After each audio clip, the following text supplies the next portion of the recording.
ونعوذ بالله من شرور أنفسنا ومن سيئات أعمالنا من يهده الله فلا مضل له ومن يضلله فلا هادي له وأشهد أن لا إله إلا الله وحده لا شريك له وأشهد أن محمدًا عبده ورسوله أما بعد فأعوذ بالله من الشيطان الرجيم بسم الله الرحمن الرحيم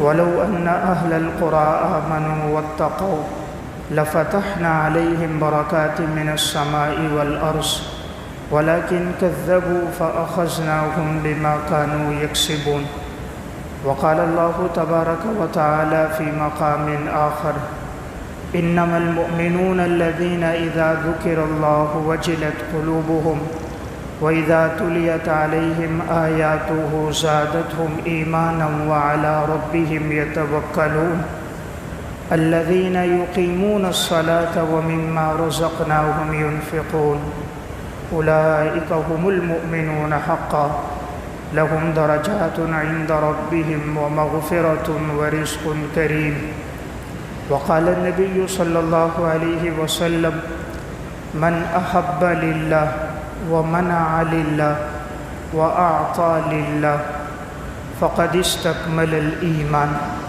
صدق الله العظيم۔ میرے انتہائی واجب الاحترام قابل صد احترام بھائیوں، دوستوں اور بزرگوں، رمضان المبارک کا بابرکت اور باسعادت مہینہ چل رہا ہے اور آج کا جمعہ رمضان المبارک کا آخری جمعہ ہے، یعنی جمعۃ الوداع ہے۔ ایک وقت تھا کہ 3 جمعے پہلے بات ہو رہی تھی استقبال رمضان پر کہ رمضان کی آمد قریب ہے، اور ایک آج کا جمعہ آخری جمعہ ہے، رمضان المبارک اپنے اختتام پہ ہے۔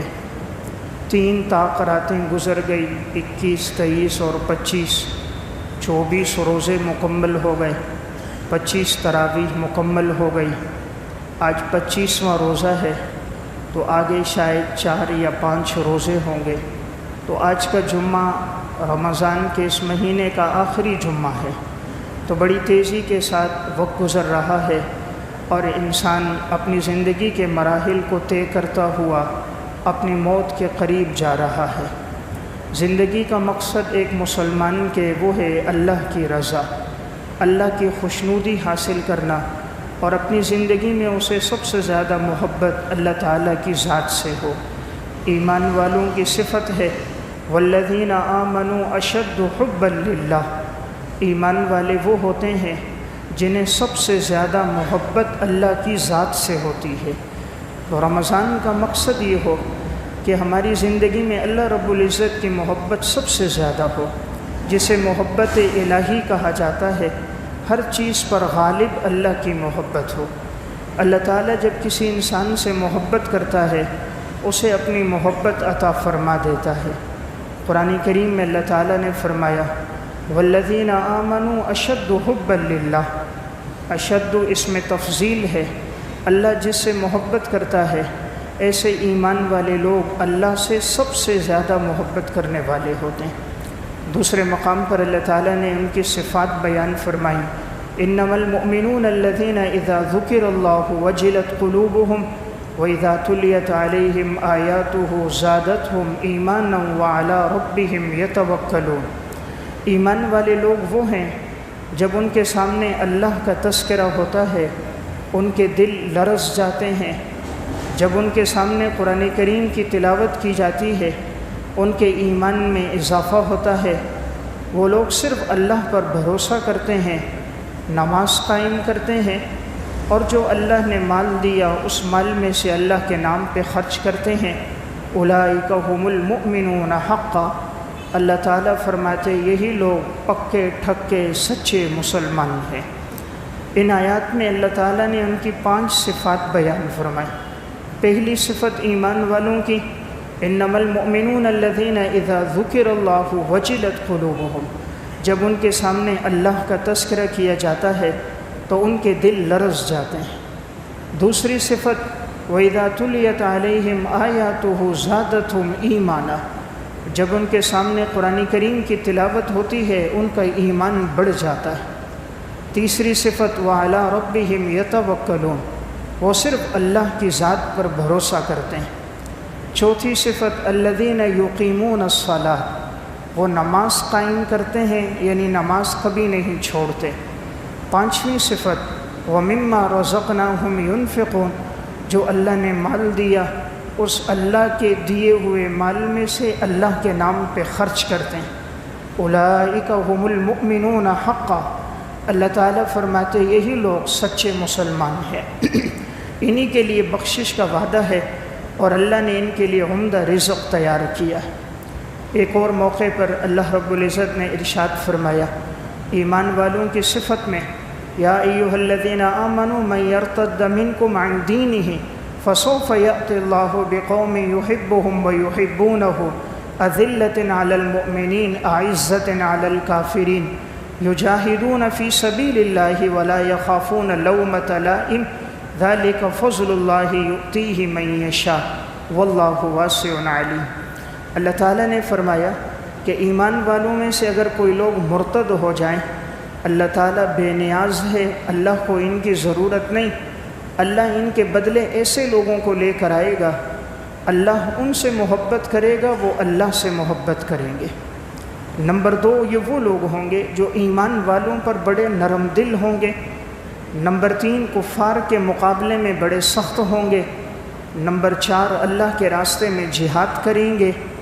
نمبر 5، کسی ملامت کرنے والے کی ملامت کی پرواہ نہیں کریں گے، لیکن یعنی دین کی نشر و اشاعت میں، دین کو پہنچانے میں کسی کی ملامت کی پرواہ نہیں کریں گے۔ اللہ تعالیٰ یہ اوصاف انہی لوگوں کو عطا فرماتا ہے، ذالک فضل اللہ یؤتیہ من یشاء، یہ اللہ کا فضل ہے، جسے چاہے اللہ یہ اوصاف عطا فرما دے۔ تو دیکھیں ان آیات میں بھی صفت کیا بیان ہوئی کہ اللہ تعالیٰ ان لوگوں سے محبت فرماتا ہے اور وہ لوگ اللہ سے محبت کرتے ہیں۔ تو اللہ تعالیٰ کن لوگوں سے محبت کرتا ہے؟ یہ وہ لوگ ہیں جن کی زندگی میں نیک اعمال ہوتے ہیں، جو محسنین ہیں، متقین اور پرہیزگار ہیں، ایسے لوگ اللہ تعالیٰ کو بڑے پسند ہیں۔ حضرات سلف میں ایسے لوگ گزرے جن کی زندگی محبت الہی میں گزری ہے۔ اس کی پہچان کیسے ہوتی ہے کہ انسان کو اللہ سے حقیقی معنوں میں محبت ہے؟ اس کی کچھ علامات ہیں۔ ایک علامت یہ ہے کہ اللہ کی محبت کا پتہ تب چلتا ہے کہ جب اذان کی صدا ہو، انسان ہر کام کاج چھوڑ کر نماز کے لیے آئے، سمجھنا چاہیے دل میں اللہ کی محبت موجود ہے۔ اذان کی صدا ہوتی ہے، وہ اپنا کام کاج نہیں چھوڑتا، اپنی دکان اور فیکٹری کو، اپنے موبائل اور بات چیت کو، دنیا کے کاموں کو ترک نہیں کرتا، اس کے دل میں اللہ کی محبت نہیں۔ اللہ کی محبت ہوگی تو اللہ اکبر کی جب صدا ہوگی کہ اللہ سب سے بڑا ہے، اللہ اکبر، اللہ سب سے بڑا ہے، حی علی الصلاۃ، آؤ نماز کے لیے، حی علی الفلاح، کامیابی کی طرف آؤ، تو وہ سب کام چھوڑ کر مسجد پہنچے گا، سمجھو اللہ کی محبت ہے۔ نمبر 2، جب اللہ کی محبت ہوتی ہے اللہ قرآن کی تلاوت کی توفیق دیتا ہے، اور جب اللہ کسی سے ناراض ہو جاتا ہے اسے قرآن کریم کی تلاوت کی توفیق نہیں دیتا۔ قرآن کی تلاوت کی توفیق ہونا محبت الہی ہے۔ نمبر 3، جب اللہ کسی سے محبت کرتا ہے اسے ذکر کرنے کی توفیق عطا فرماتا ہے، پھر انسان کا زیادہ تر وقت ذکر الہی میں گزرتا ہے۔ من احب شیئا اکثر ذکرہ، دنیا میں انسان کو جس سے محبت ہوتی ہے انسان اس کا تذکرہ زیادہ کرتا ہے۔ اگر کسی سے عشق ہے تو بات بات میں اپنی محبوبہ معشوقہ کا تذکرہ کرتا ہے، تو جب اللہ کسی بندے سے محبت کرے گا تو اللہ اس کے دل میں اپنی محبت ڈالے گا، تو اس کی بات بات میں صرف اللہ کا تذکرہ ہوگا۔ نمبر 4، جب اللہ کسی سے محبت کرتا ہے اس کے دل میں مسجد کی محبت ڈال دیتا ہے۔ قلبہ معلق بالمسجد، اس کا دل مسجد کے ساتھ لگا رہتا ہے، اسے مسجد میں یوں سکون ملتا ہے جیسے مچھلی کو پانی میں سکون ملتا ہے۔ مسجد سے باہر یوں بے چین ہوتا ہے جیسے مچھلی کو پانی سے نکال دیا جائے تو وہ بے چین اور بے قرار ہو جائے۔ تو اللہ محبت کرے گا، مسجد کی محبت دل میں ڈال دے گا۔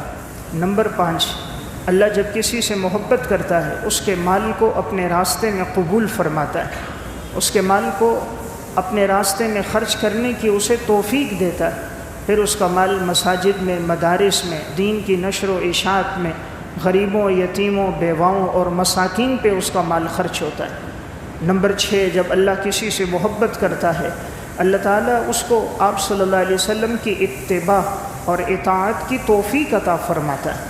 قرآن کریم میں قُلْ إِن كُنتُمْ تُحِبُّونَ اللَّهَ فَاتَّبِعُونِي يُحْبِبْكُمُ اللَّهُ وَيَغْفِرْ لَكُمْ ذُنُوبَكُمْ، اگر تم چاہو کہ اللہ تم سے محبت کرے تو تم میری اتباع کرو، اللہ تم سے محبت بھی کرے گا، تمہارے گناہوں کو معاف بھی کر دے گا۔ تو جو چاہے کہ اللہ اس سے محبت کرے وہ اللہ کے محبوب جناب رسول اللہ صلی اللہ علیہ وسلم کی اطاعت اور آپ کی اتباع کرے تو اللہ تعالیٰ اس سے محبت کرے گا۔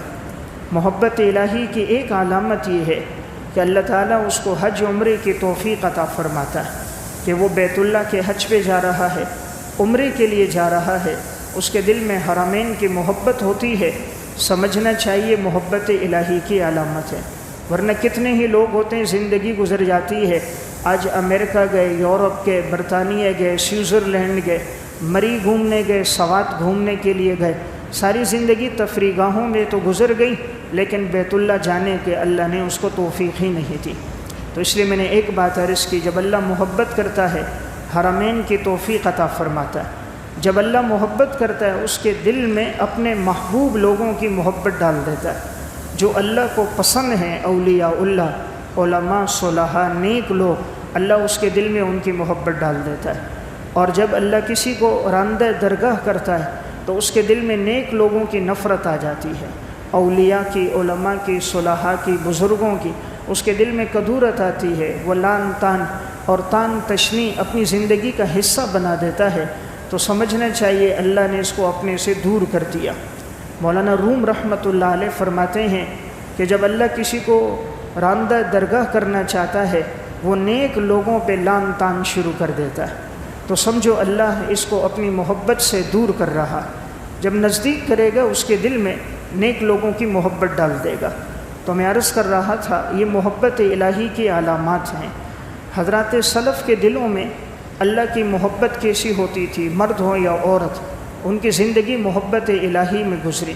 صفت الصفوہ میں علامہ ابن جوزی رحمۃ اللہ علیہ نے واقعہ لکھا، حضرت ذوالنون مصری رحمۃ اللہ علیہ فرماتے ہیں میں ایک جگہ سے گزر رہا تھا، میں نے دیکھا کہ خاتون بکریاں چرانے والی ہے اور بکریاں اس کی چر رہی ہیں اور وہ قریب میں ایک درخت کے نیچے نماز پڑھ رہی ہے، اور جب وہ اللہ کے سامنے آہو مناجات کرتی تھی تو بلند آواز سے کرتی، تو چونکہ وہ صحرا تھا، کوئی مرد وہاں موجود نہیں تھا، ذوالنون مصری پیچھے تھے، کہا وہ اللہ کے سامنے دعا کرتی کہ اے اللہ تو میرے دل کو اپنی محبت سے روشن فرما دے، میرے دل میں اپنی محبت ڈال دے، دنیا کی محبت میرے دل سے نکال دے، مجھے آپ علیہ السلام کی محبت اور اتباع کی توفیق دے۔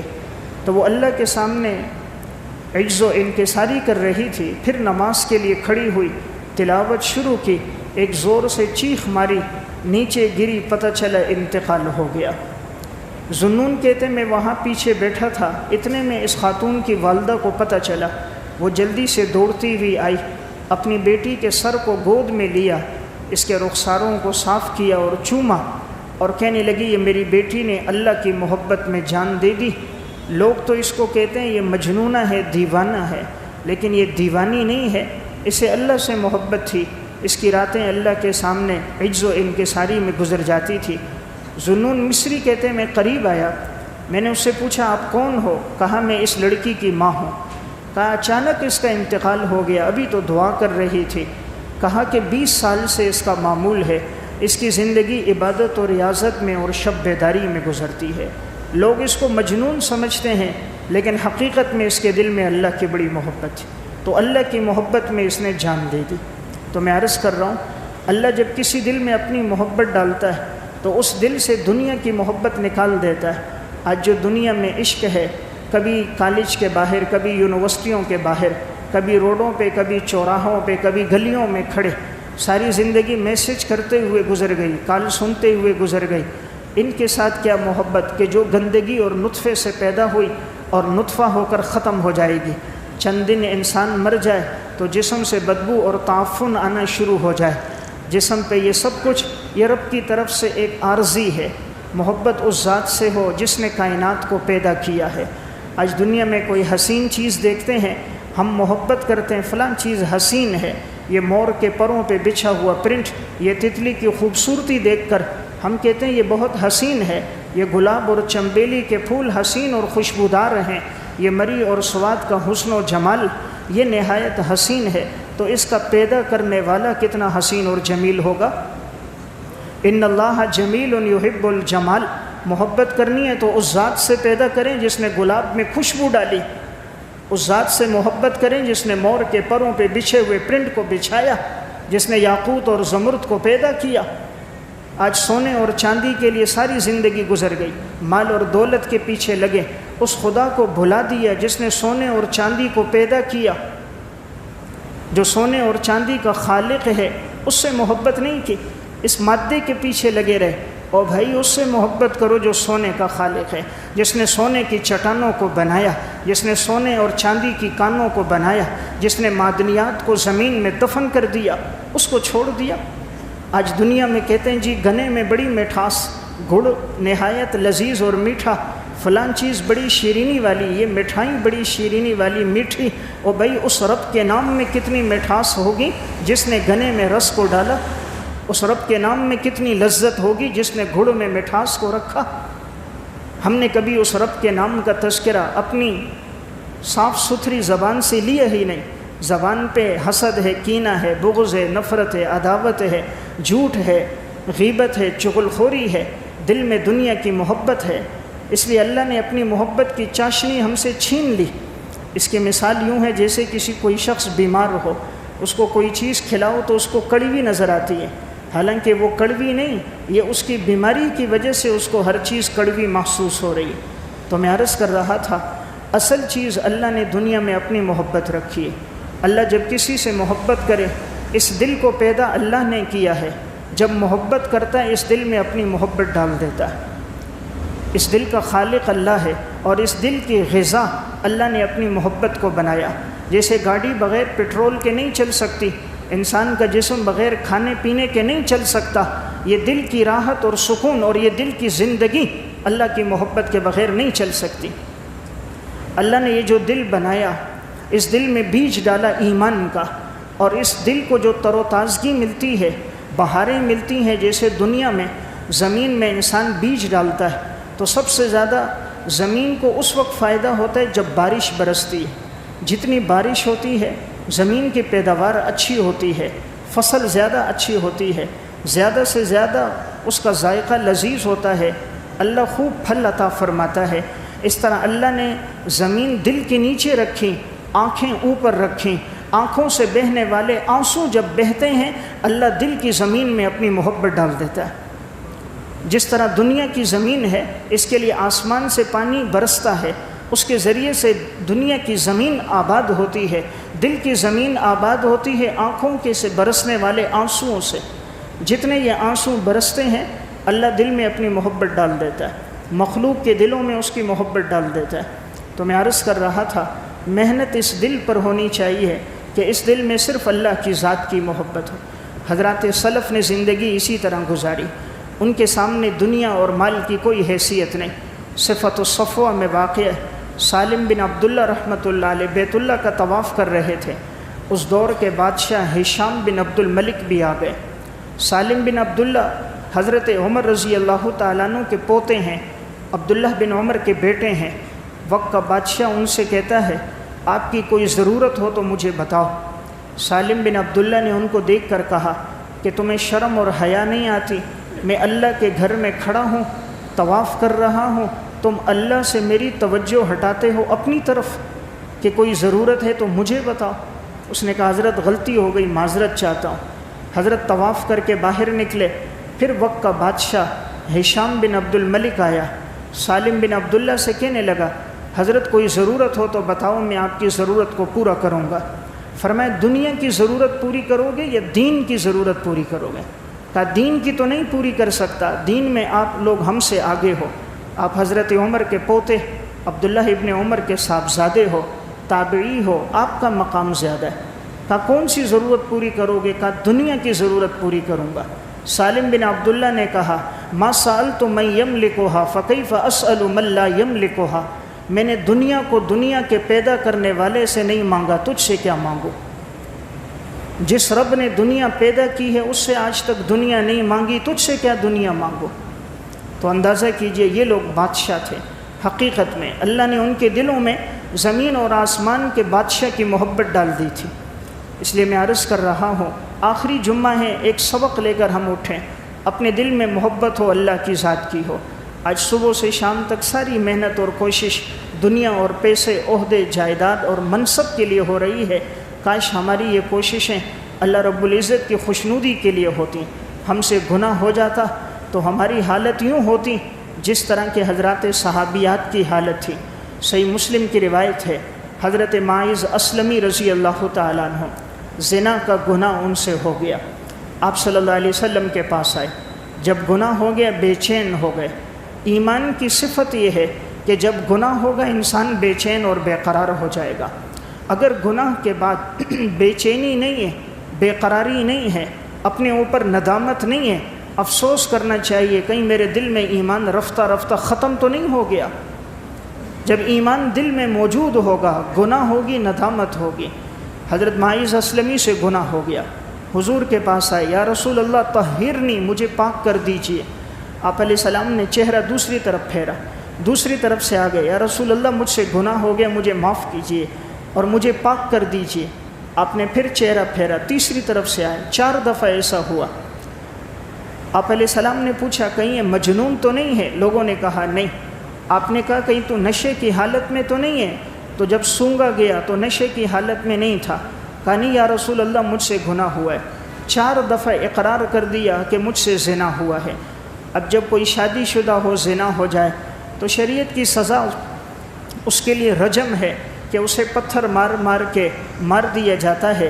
تو اب جب 4 دفعہ انہوں نے اقرار کر دیا، حضور بار بار بھیجنا چاہ رہے تھے کسی طرح یہ چلا جائے اور اس سے یہ حد ختم ہو جائے، اللہ کے سامنے توبہ استغفار کرے، لیکن وہ یہی کہتے تھے یا رسول اللہ مجھے گناہ سے پاک کیجئے، میرے اوپر حد نافذ کیجئے تاکہ میں گناہ سے پاک ہو جاؤں۔ دیکھیں کتنی سخت سزا ہے کہ پتھر مار مار کے انسان کو مار دیا جائے گا، لیکن جب دل میں ایمان ہوتا ہے یہ انسان کو بے چین اور بے قرار کر دیتا ہے۔ جس وقت ان کو رجم کیا گیا تو ان کے خون کے دھبے کچھ صحابہ کے کپڑوں پہ لگ گئے، کسی نے کچھ الفاظ کہہ دیے، آپ علیہ الصلوۃ والسلام کو پتہ چلا۔ آپ نے فرمایا معاذ نے ایسی توبہ کی، ایسی توبہ، اگر یہ پورے مدینے میں تقسیم کر دی جائے تو اللہ سب کی مغفرت کر دے گا۔ اور ایک روایت میں اس نے ایسی توبہ کی ہے اگر اس کو سب گھرانوں میں تقسیم کر دیا جائے کوئی گھرانہ ایسا نہ بچے کہ جس کی مغفرت نہ ہو جائے۔ تو میں عرض کر رہا ہوں یہ ہے ایمان کہ جو گناہ پر بے چین کر دے۔ صحیح مسلم میں حضرت غامدیہ کا واقعہ ہے، ان سے گناہ ہو گیا، زنا ہو گیا۔ آپ صلی اللہ علیہ وسلم کے پاس آ کر اقرار کرتی ہیں مجھ سے گناہ ہو گیا، یا رسول اللہ مجھے پاک کر دیجئے۔ آپ علیہ السلام نے چہرہ پھیرا، آپ کا مقصد تھا خود چلی جائے، اللہ سے توبہ استغفار کرے، پھر آ گئی، یا رسول اللہ مجھے پاک کر دیجئے، یعنی میرے اوپر حد نافذ کیجئے۔ آپ نے پھر چہرہ پھیرا، 4 دفعہ روح گردانی کی، مقصد تھا کسی طرح چلی جائے، وہ یہی کہتی تھی یا رسول اللہ مجھے پاک کر دیجئے۔ آپ صلی اللہ علیہ وسلم کو پتہ چلا، آپ نے کہا تو حاملہ تو نہیں ہے؟ کہا حاملہ ہو۔ آپ نے کہا جب تک وضع حمل نہ ہو اس وقت تک نہیں آنا۔ وہ چلی گئی، یہاں تک کہ وضع حمل ہوا، بچہ پیدا ہو گیا۔ اب وہ بچے کو ایک کپڑے میں لپیٹ کر لے کر آئی، کہا یا رسول اللہ بچہ پیدا ہو گیا، اب میرے اوپر حد نافذ کرو اور مجھے پاک کر دو۔ یعنی کیسا ایمان ہے، 8-9 مہینے بعد بچہ پیدا ہوا ہے۔ انسان اگر 8 مہینے پہلے گناہ کرے بھی تو توبہ کی وہ کیفیت کہاں رہتی ہے، لیکن کیا دلوں میں ایمان تھا۔ بچے کو لے کر آئیں کہ اس کو قبول کیجئے، مجھے پاک کیجئے۔ آپ صلی اللہ علیہ وسلم نے فرمایا نہیں، اب یہ بچہ آپ تیرا دودھ پیتا ہے، جب تک یہ تیرے دودھ کا محتاج ہے تو اس کو دودھ پلاتی رہے، یہاں تک کہ جب یہ کھانا کھانے کے قابل ہو جائے پھر آ جانا، پھر حد نافذ ہوگی۔ 2 سال تک یہ ماں اپنے بچے کو دودھ پلاتی رہی، یہاں تک کہ جب بچہ کچھ کھانے کے قابل ہو گیا، روٹی کا ٹکڑا اس کے ہاتھ میں دیا، پھر حضور کے پاس لے کر آئیں۔ کہا یا رسول اللہ اب یہ کھانے کے قابل ہو گیا، اب مجھے پاک کیجیے۔ تو دیکھیں کیا ایمان ہے، 3 مرتبہ واپس کر دیا ہے، لیکن ہر مرتبہ یہی مجھے پاک کر دیجیے۔ آپ صلی اللہ علیہ وسلم نے اب بچہ لیا، حکم دیا رجم کا۔ جب اس خاتون کو رجم کرنے لگے، اس کے خون کا ایک قطرہ، خون کی چھینٹیں خالد بن ولید رضی اللہ تعالیٰ عنہ کے کپڑوں پہ پڑ گئیں، تو ان کی زبان سے یہ الفاظ نکل گئے کہ یہ ناپاک خون ہے۔ آپ صلی اللہ علیہ وسلم نے اس موقع پہ فرمایا خالد باز آ جاؤ، ٹھہر جاؤ اس جملے سے، اس کا خون ایسا ہے، اس نے ایسی توبہ کی ہے، اگر کوئی ساری زندگی ظالمانہ ٹیکس لیتے ہوئے زندگی گزار جائے اور وہ توبہ کرے، اس کی ایسی توبہ ہے کہ اللہ ان کو بھی معاف کر دے گا۔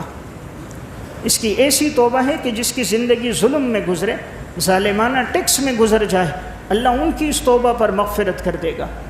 تو میں واقعہ عرض کر رہا ہوں کیسا ایمان تھا کہ دلوں میں کہ بے چین کر دیا۔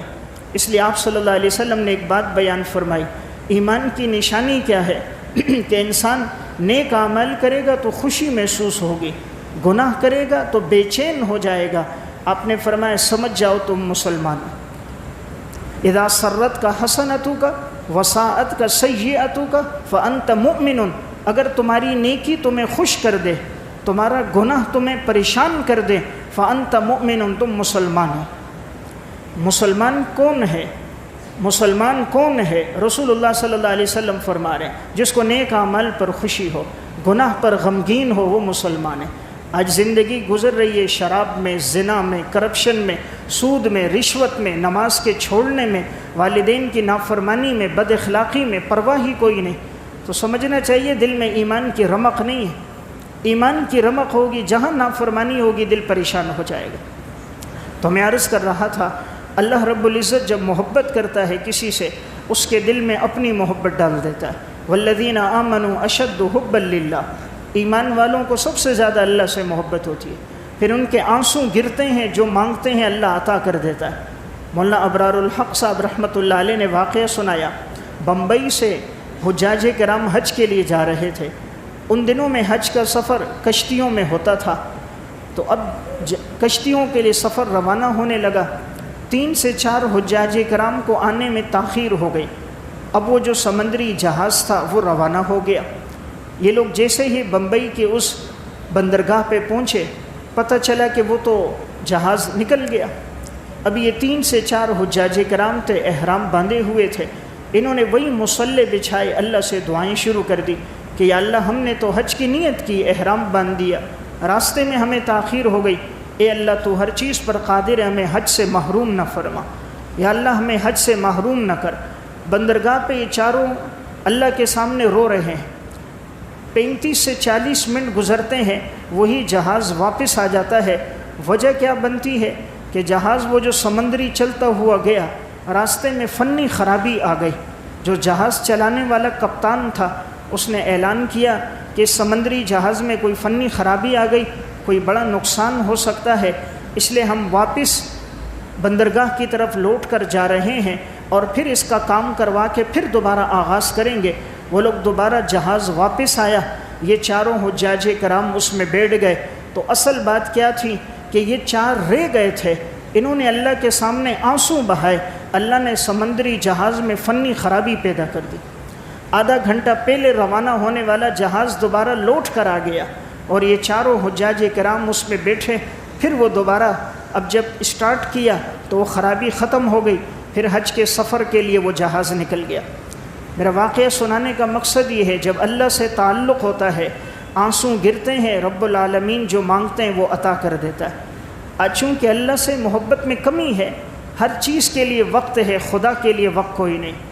6-7 گھنٹے موبائل چلانے کا وقت ہے، 3 سے 4 گھنٹے بازاروں میں گزار دینے کا وقت ہے، 5-5 گھنٹے شاپنگ کرنے کا وقت ہے، 3-3 گھنٹے تفریح گاہوں میں گزارنے کا وقت ہے، 7-7 گھنٹے گزار کے ایک کھانے کی دعوت میں شرکت کا وقت ہے، 3-3 ہزار کے سوٹ کے لیے پوری کراچی کی مارکیٹوں میں گھومنے کا وقت ہے، مسجد میں آنے کا وقت کوئی نہیں۔ اسی لیے تو اللہ نے سکون چھین لیا، وَمَنْ أَعْرَضَ عَنْ ذِكْرِي فَإِنَّ لَهُ مَعِيشَةً ضَنْكَ، میرے بندے جب تو میری یاد سے اعراض کرے گا میں تیری زندگی کو تنگ کر دوں گا۔ تو میں عرض کر رہا تھا آج ہماری زندگی وہی بے چین ہے۔ اللہ سے محبت ہوتی ہے اللہ تعالیٰ انسان کے کاموں کو پھر خود کرنا شروع کر دیتا ہے۔ صفت الصفوہ میں واقعہ ہے، عبد الواحد بن زید رحمۃ اللہ علیہ فرماتے ہیں میں ایک دفعہ جنگل سے گزر رہا تھا تو میں نے دیکھا کہ خاتون حضرت شاہوانہ بکریاں چرانے والی تھی، یہ باندھی تھی، تو اس کی بکریاں چر رہی ہیں اور ایک گھاٹ پہ پانی پی رہی ہیں، وہیں ساتھ بھیڑیے بھی ہیں، بکریوں کے ساتھ بھیڑیے بھی موجود ہیں اور کوئی بھیڑیا بکری پہ حملہ نہیں کرتا۔ کہتے ہیں مجھے بڑا تعجب ہوا کہ بھیڑیے تو اگر جیسے داخل ہو جائے ریوڑ میں وہ تو بکریوں پہ حملہ کرتے ہیں، بکریاں ان سے بھاگتی ہیں، لیکن یہاں تو ایک ہی گھاٹ پہ بھیڑیے بھی پانی پی رہے، بکریاں بھی پانی پی رہی ہیں، کوئی حملہ نہیں کر رہا۔ حضرت شاہوانہ کی نماز ختم ہوئی، عبد الواحد بن زید ان کے پاس گئے کہ بھائی یہ کب سے بھیڑیے اور بکریوں میں صلح ہو گئی؟ اس نے کہا جب سے شاہوانہ کی خدا سے صلح ہو گئی۔ یہ کب سے بھیڑیوں اور بکریوں میں صلح ہو گئی؟ کہا جب سے شاہوانہ کی خدا سے صلح ہو گئی۔ جب اللہ سے صلح ہو گئی اللہ نے بھیڑیوں کے دل میں بکری کی نفرت ختم کر دی، اب وہ ان پہ حملہ نہیں کر رہے، ان کے ساتھ چل رہے ہیں، ان کی حفاظت کر رہے ہیں۔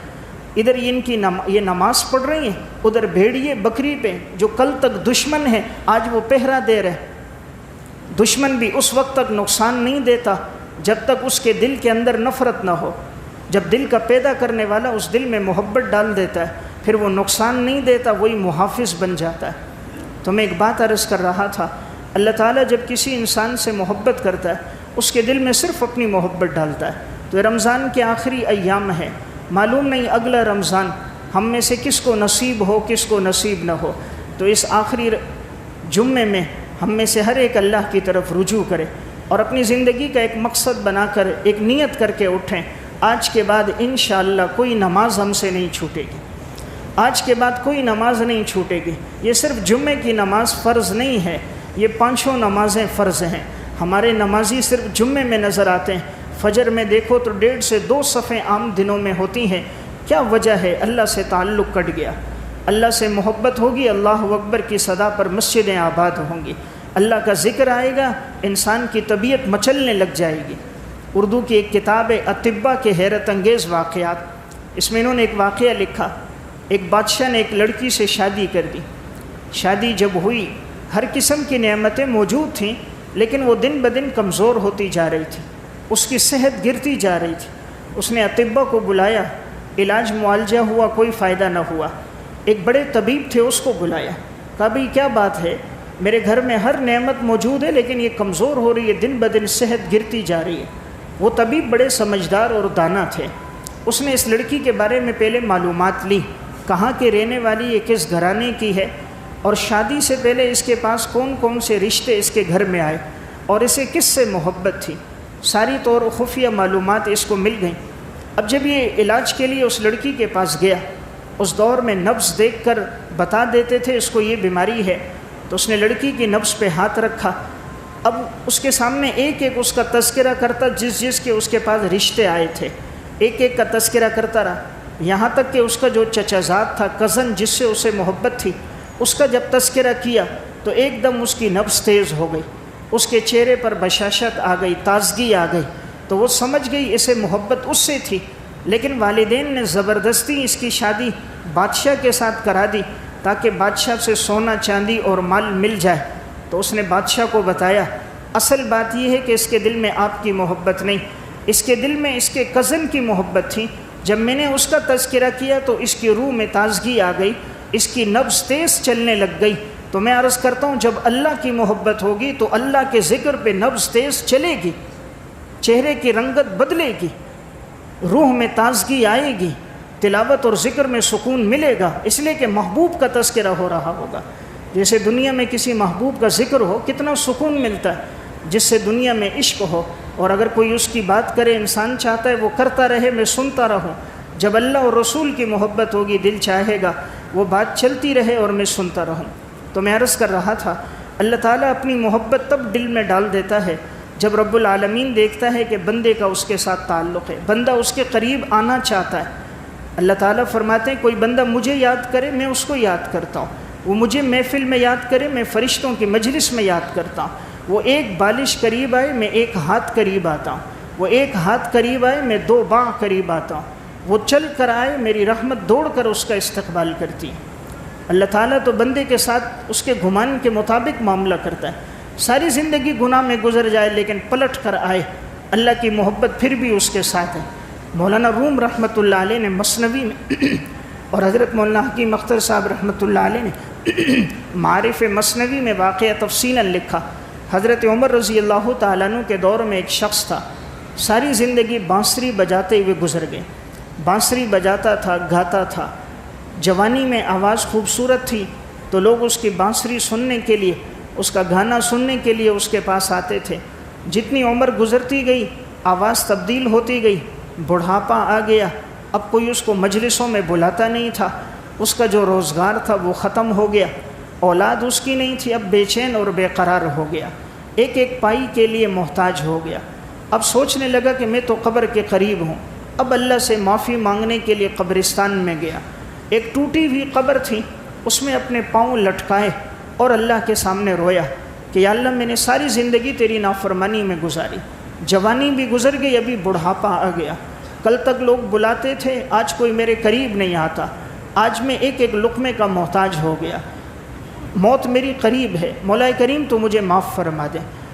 اپنے ہاتھ اٹھائے ہیں، قبر میں بیٹھا ہے، اللہ کے سامنے رو رہا ہے، آنسو بہا رہا ہے، اے اللہ تو ہر چیز پہ خالق اور میرے لیے رزق کا انتظام فرما دے۔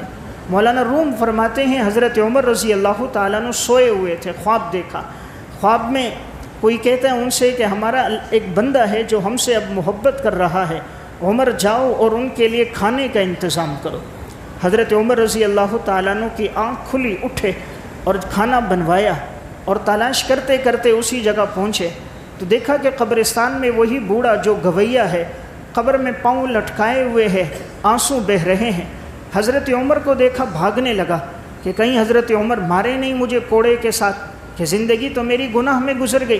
حضرت عمر نے آواز دی، بھائی بھاگو نہیں، میں تمہارے لیے کھانا لے کر آیا ہوں۔ تو وہ ایک دم وہاں رک گیا، حضرت عمر نے اس کو کھانا دیا، وہ گویا روتے ہوئے کھانا کھانے لگا اور آنسو بہا رہا تھا کہ ساری زندگی رب کی نافرمانی میں گزری، آج میں نے توبہ کی، سچی توبہ کی، وہ اللہ کتنا قدردان ہے، اللہ نے کھانے کا کیسا غیبی انتظام فرما دیا۔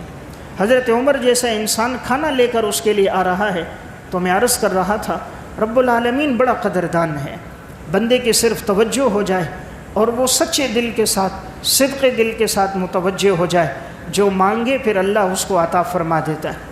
مولانا روم نے مثنوی میں اور تفصیلاً معارف مثنوی میں واقع ہے، ایک شخص تھا جس کا نام تھا نصوح، یہ بالکل عورتوں کے مشابہ تھا، اس کا چلنا پھرنا اٹھنا بیٹھنا عورتوں کی طرح ہوتا تھا، آواز بھی اس کی عورتوں کی طرح تھی، اس کے چہرے پہ داڑھی اور مونچھ نہیں تھی، ایسا لگتا تھا جیسے کوئی لڑکی ہی ہے۔ اب یہ بادشاہ کے محل میں ہوتا اور وہاں پر بادشاہ کی گھر والیاں اور بیٹیاں اور ان کی بہنوں کی یہ مالش پہ مقرر تھا۔ اب تھا تو چونکہ مرد، لیکن حلیہ اور وضاقتہ عورت تھی تو سب اس کو لڑکی اور عورت ہی سمجھتے تھے۔ اب جب یہ ان کی مالش کرتا تو چونکہ مردانہ شہوت اور خواہشات تھیں تو یہ مالش اچھے طریقے سے کرتا، وہ سمجھتے کہ بڑی خدمتگار ہے۔ اس طرح اس کی زندگی یوں نافرمانی میں گزر رہی ہے کہ غیر محرموں کے جسم کا مساج کر رہا ہے۔ ایک دفعہ بادشاہ کے گھر میں ہیرا گم ہو گیا، بڑا قیمتی وہ ہیرا تھا، موتی تھے، گم ہو گئے۔ بادشاہ نے کہا جتنے خادم ہیں سب کی تلاشی لو، سب کے کپڑے اتار کر دیکھو وہ ہیرا کہاں ہے، کس نے چھپایا ہے۔ اب سب کو محل کے اندر لایا گیا، دروازے سارے بند ہو گئے، جتنے خادم تھے، کھانا پکانے والے تھے، مالش کرنے والے تھے، محافظ تھے، سب کو قطار میں کھڑا کر کے ایک ایک کو بند کمرے میں لے جا کر کپڑے اتار کے تلاشی شروع ہو گئی۔ اب اس نصوح کا نمبر قریب آنے والا ہے، اس سے آگے اب 2 آدمی ہیں، اب یہ اللہ کے سامنے رو رہا ہے کہ اگر آج میرے کپڑے اترے ان کو تو پتہ چل جائے گا یہ تو مرد تھا، اور اس نے اپنے آپ کو ساری زندگی ظاہر عورت کیا اور بادشاہ کی بیٹیوں اور گھر والوں کا یہ مساج کرتا تھا کہ اگر میرا ان کو پتہ چلا تو میری سزا تو قتل ہے، بادشاہ تو مجھے قتل کر دے گا، یا اللہ تو موتی کو ملا دے تاکہ میرے کپڑے نہ اتریں، میرا راز فاش نہ ہو۔ اللہ کے سامنے رو رہا ہے، آنسو بہہ رہے ہیں۔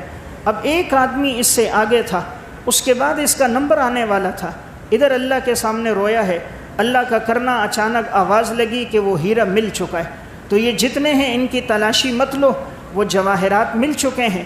تو نصوح کی تلاشی نہیں لی گئی. نصوح نے پھر توبہ کی, یا اللہ تو کتنا قدردان ہے, ستار ہے, ساری زندگی گناہ میں گزری, آج صدق دل سے توبہ کی, تو نے عزت بھی بچا لی, جان بھی بچا لی. پھر بادشاہ نے کہا تم ٹھہرو. اس کے بعد انہوں نے کہا نہیں میں جا رہا ہوں, ہجرت کی. بادشاہ کو بتایا نہیں, شہر چھوڑ کر نکلے. پھر ساری زندگی اللہ کی عبادت اور ریاضت میں گزار دی. تو میرا واقعہ سنانے کا مقصد, وہ اللہ بڑا قدردان ہے. ادھر آنسو بہے, ادھر اللہ نے انتظام فرما دیا. اس لیے میں گزارش عرض کر رہا تھا, رمضان کا آخری جمعہ ہے, معلوم نہیں آئندہ رمضان ہم میں سے کس کو نصیب ہو کس کو نصیب نہ ہو. تو انسان ایک عہد کر کے اٹھے کہ جیسا یہ رمضان عبادت میں گزرا, ساری زندگی اسی طرح اللہ کی عبادت اور ریاضت میں گزرے گی. موت کا تو کوئی علم نہیں. بسا اوقات انسان موت کے اسباب خود اپنے گھر لے آتا ہے. ناقابل فراموش سچے واقعات میں ایک واقعہ, ایک شخص بھینسیں چراتا تھا, اپنی بھینسیں تھیں. تو ایک دفعہ بھینسیں چراتے ہوئے جا رہا تھا, تو کسی بھینس کے پاؤں کے نیچے سانپ آ گیا. تو سانپ کا سر ایک طرف کٹ کے الگ ہو گیا, دھڑ الگ ہو گیا. اس نے دیکھا تو وہ دھڑ حرکت کر رہا تھا, اس نے ڈنڈی سے مار کے اس کو مار دیا. اب یہ بھینسیں چراتا ہوا چلا گیا. شام کو جب اسی راستے سے واپس آیا تو وہ جو بھینسیں جہاں چرتی بھی جاتی ہیں تو راستے میں گوبر بھی کرتی ہوئی جاتی ہیں, تو وہ جو سانپ کا سر تھا وہ کہیں گوبر کے نیچے تھا. جب شام کو آئے تو وہ خشک ہو گیا تھا اور نیچے سے وہ سر نظر آنے لگا. تو اس شخص نے کہا چلو اپنے بچوں کو, گھر والوں کو, محلے والوں کو سانپ کا سر دکھاؤں گا. تو اس نے ایک ڈنڈی کے ساتھ ایک تھیلی لی اور ڈنڈی کے ساتھ اس تھیلی میں وہ سانپ کا سر ڈال دیا اور لے کر گھر آ گیا کہ اپنے بیوی بچوں کو دکھاتا ہوں یہ سانپ ہوتا ہے. اب یہ گھر لے کر آیا, وہاں سانپ کا سر رکھا ہے, بیوی کو بتا رہا ہے, بچوں کو بتا رہا ہے. اتنے میں کسی کام کے لیے یہ باہر اٹھا تو 4 سے 5 سال کا بچہ تھا. تو ایک دم اٹھا, سانپ کے سر کو پکڑا. تو سانپ کے سر میں تو ساری زہر تھی, تو چونکہ کٹنے کی وجہ سے وہ زہر ساری اس کے اوپر باقی تھی. بچے نے جیسے ہی اٹھایا وہ زہر پورے جسم پہ سرایت کر گئی. چند منٹوں کے اندر ہی وہ بچہ دنیا سے چلا گیا. اب دیکھیں, یہ سانپ کا سر لایا ہے تفریح کے لیے, بتانے کے لیے کہ میں بتاؤں گا دیکھو آج سانپ کو مارا ہے. لیکن اسے کیا معلوم کہ میں اپنے ہی بیٹے کے موت کا سبب لے کر خود گھر آ رہا ہوں, کہ جس کے ذریعے اس کے بیٹے کی موت واقع ہوگی وہ سبب لے کر وہ خود گھر پہنچ رہا ہے. تو میں ایک بات عرض کر رہا تھا, موت کا کوئی علم نہیں. جہاں سے انسان نہیں سمجھتا موت کے اسباب, بسا اوقات وہیں سے موت کا کوئی ذریعہ اور سبب آ جاتا ہے. بچانے والا چلا جاتا ہے, جس کو مارا جا رہا ہے وہ بچ جاتا ہے. اسی ناقابل فراموش سچے واقعات انہوں نے ایک قصہ لکھا. ایک شخص درخت کے اوپر چڑھا ہوا تھا, پھل توڑ رہا تھا. اچانک نیچے سے ایک بڑا سانپ اوپر کی طرف آیا.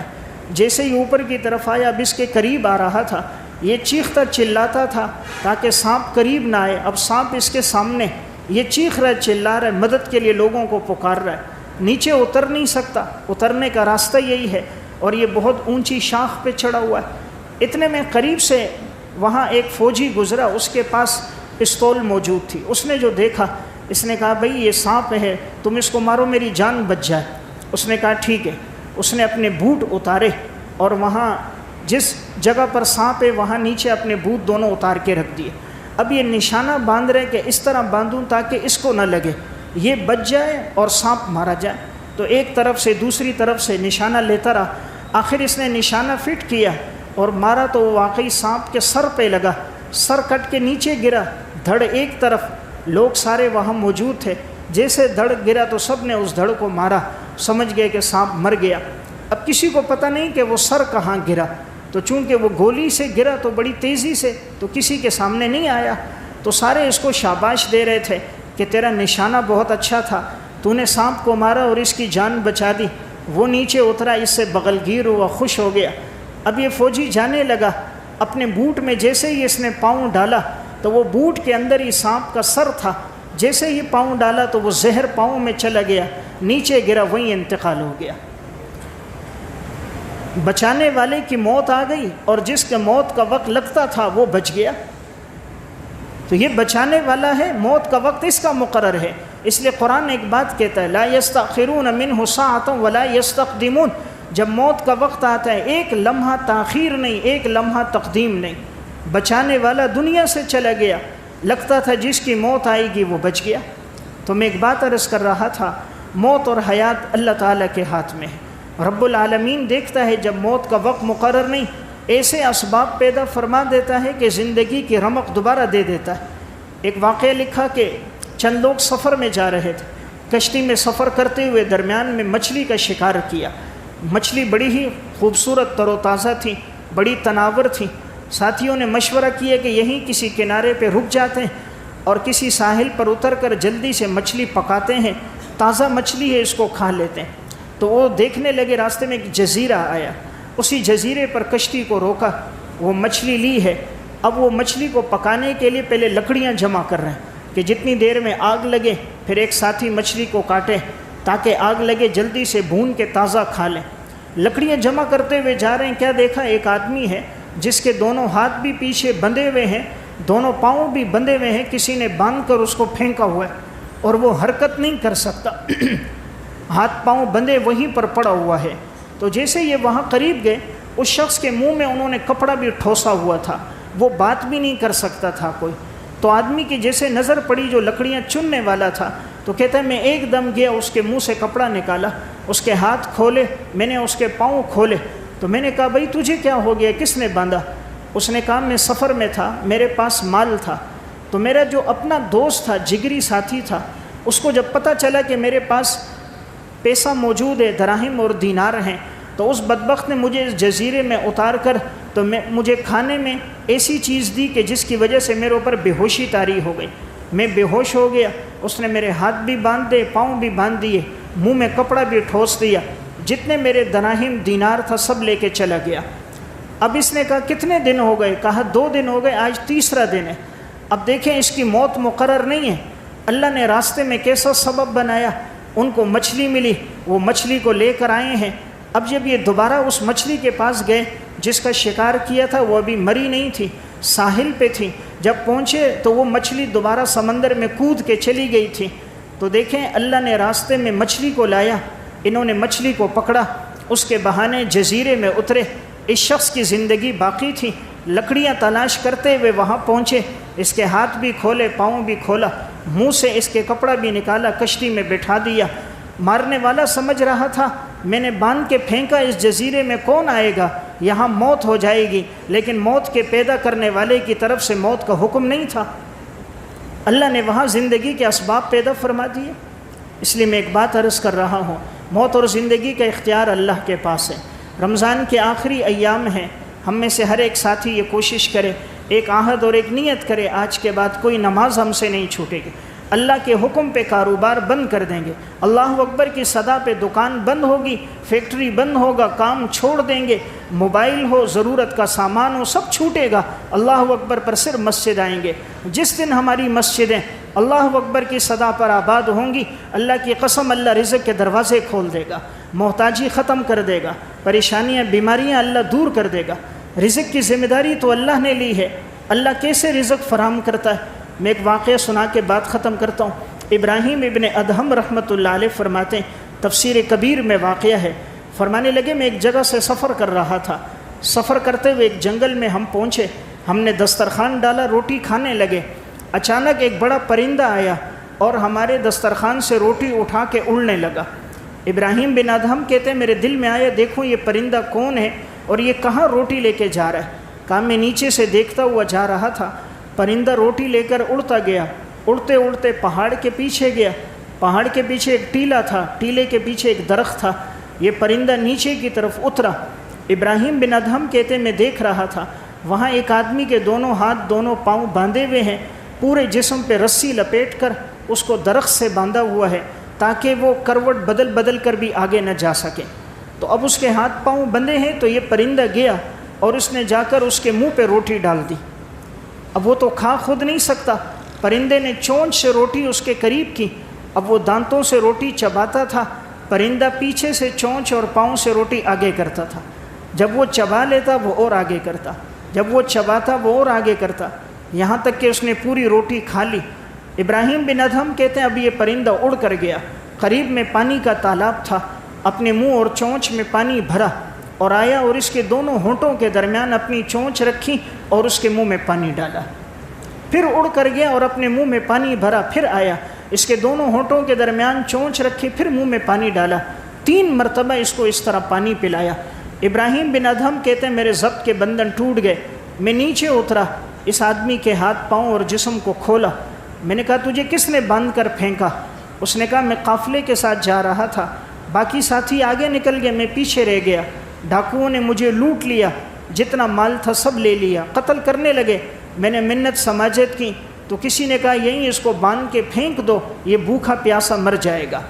تو ایسی جگہ کسی کو نظر نہیں آ رہا، پہاڑ کے پیچھے ٹیلا، ٹیلے کے پیچھے درخت، درخت کے پیچھے باندھ کے پھینکا ہے۔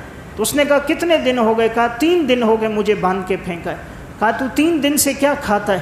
کہا ہر دن یہ پرندہ کہیں سے روٹی لے کر آتا ہے، میرے چہرے پہ ڈال دیتا ہے، اور یہ پیچھے سے اپنے پاؤں سے چونچ سے روٹی آگے کرتا ہے، جب میں چبا لیتا ہوں اور آگے کرتا ہے، میں چباتا ہوں اور آگے کرتا ہے، یہ مجھے روٹی بھی کھلاتا ہے ہر دن میرے منہ میں صبح بھی پانی ڈالتا ہے، شام بھی پانی ڈالتا ہے۔ ابراہیم ابن ادہم سجدے میں گر گئے، فرمایا اے اللہ تو نے قرآن میں جو وعدہ کیا ہے وَمَا مِن دَابَّةٍ فِي الْأَرْضِ إِلَّا عَلَى اللَّهِ رِزْقُهَا وَيَعْلَمُ مُسْتَقَرَّهَا وَمُسْتَوْدَعَهَا كُلٌّ فِي كِتَابٍ مُبِينٍ۔ زمین پہ جو چوپایا اس کے رزق کی ذمہ داری تیرے رب نے لی۔ تو میں نے عرض کیا رزق کی ذمہ داری اللہ کی ہے، ہماری ذمہ داری عبادت ہے۔ وَمَا خَلَقْتُ الْجِنَّ وَالْإِنسَ إِلَّا لِيَعْبُدُونَ۔ زندگی عبادت میں گزاریں، اللہ عزت کے ساتھ رزق کو قدموں میں لائے گا۔ اللہ ہم سب کو عمل کی توفیق عطا فرمائے۔